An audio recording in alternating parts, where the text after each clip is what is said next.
ચૈતર વસાવા એમ કહે છે કે ડેડિયાપાડામાં 1,08,000 મને મત મળ્યા, અહીં ઝઘડિયામાં 1,32,000 મળ્યા. શું એ તો કોંગ્રેસના? તો હેલો નમસ્કાર મિત્રો, જય જોહાર, જય આદિવાસી દોસ્તો. મનસુખ વસાવા આપણા ક્ષેત્રભાઈ વસાવા માટે અને આદિવાસી સમાજ માટે શું કહેવા માંગે છે, ચાલો તમે વિડીયો જોઈ લો. વિડીયો જેમ બને પૂરો જોવો દોસ્તો. ચૈતર વસાવા શું કહે છે આદિવાસી સંમેલનની અંદર? શું કહે છે ખબર છે? નેગેટિવ વાત કરે, બહેનોને પણ નેગેટિવ વાત કરે. ખબર છે બહેનોને શું કહે છે? એ નેતનના સંમેલનો પછી છોટાઉદેપુરના સંમેલનમાં આદિવાસી એટલે આદિવાસી એટલે આદિવાસી અભાવ કરે. એક પેલા બેન, એક બેન રાખવા બેન છે, નામ નથી લેતો, એ પછી કે આદિવાસી એટલે અભાવ, આદિવાસી એટલે અભાવ.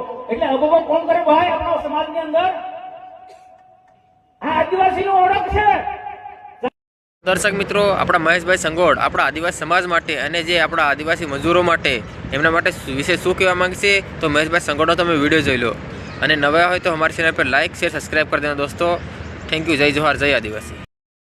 જોહાર દોસ્તો, આ વિડીયોને શેર કરવાની જિમ્મેદારી છે બધા જ ભાગ્ય અને બધા ભાગ્ય સુધી. આપણે કોઈના વિરુદ્ધ નથી બોલતા, પણ આપણા સમાજ માટે બોલીએ છીએ. તો દોસ્તો, આજકાલ અત્યારે મજદૂર સંગઠનવાળા બધા ભાઈઓ બહુ જ મહેનત કરી રહ્યા છે આપણા સમાજના ભાઈઓ માટે, અને ઘણી જગ્યાએ લાઠીચાર્જ પણ ખાઈ રહ્યા છે. પણ એ કોના લીધે? આપણા જ ભાગ્યાઓ માટે, જે આપણા આદિવાસી સમાજના લોકો ભાગ ત્યાં રાખીને પડ્યા છે. જ્યારે પણ હું જોઉં છું એ લોકોના વિડીયો, તો એની નીચે ઘણા બધા સૌરાષ્ટ્રના લોકોની કોમેન્ટો હોય, ગાળાગાળી, ઘણી ખરાબ ખરાબ કોમેન્ટો હોય. એ જોઈને મને બહુ જ દુઃખ થયું. તો મેં કીધું ચલો મેં પણ વિડીયો બનાવું.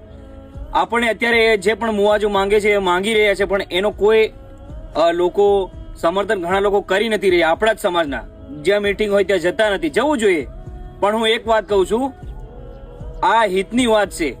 ભલે એ લોકો આપણને સમર્થન નથી આપતા સૌરાષ્ટ્ર વાળા, પણ આવનાર સમયમાં જે પણ ભાગ રાખવાના છે એ કોઈ પણ આદિવાસી સમાજના ભાઈ ત્રીજા ભાગ સિવાય ભાગ ના રાખવો જોઈએ. ત્યારે એમને ખબર પડશે કે આદિવાસી સમાજ શું કહેવાય, એમની એકતા શું છે. આપણી એકતા બતાવવી પડશે.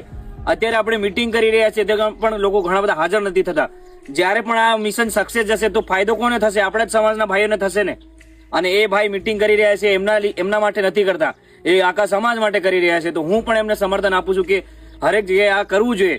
પણ લોકો એને હિંસા ફેલાવે છે અને આમ કરે છે અને તેમ કરે છે અને ભડકાવે છે ત્યાંના લોકો, અને મીટિંગો ભરાવા નથી દેતા. એનું કારણ એ છે કે આવું થઈ જાય તો અમને નુકસાન છે.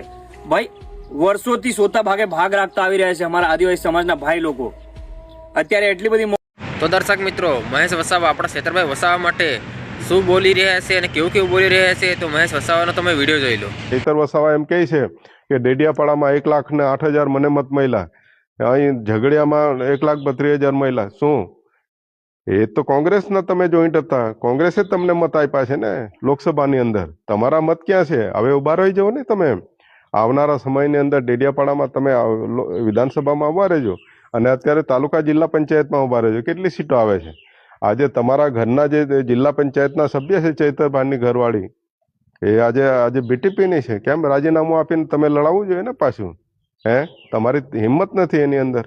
એટલે આવનારો સમય બતાવી દેશે. હું કોંગ્રેસને આ વિસ્તારની અંદર જે હતાશ નારાજ થયેલા લોકોને ફરી હું જીવિત કરું છું, અને બધાની અંદર જાન ફૂંકાઈ ગઈ છે. ને ચોક્કસ અમને વિશ્વાસ છે, અમે મહેનત કરીશું, રાતનો દિવસ મહેનત કરીશું, અને આ ભરૂચની અને નર્મદાની અંદર કોંગ્રેસને અમે બેઠી કરી દઈશું.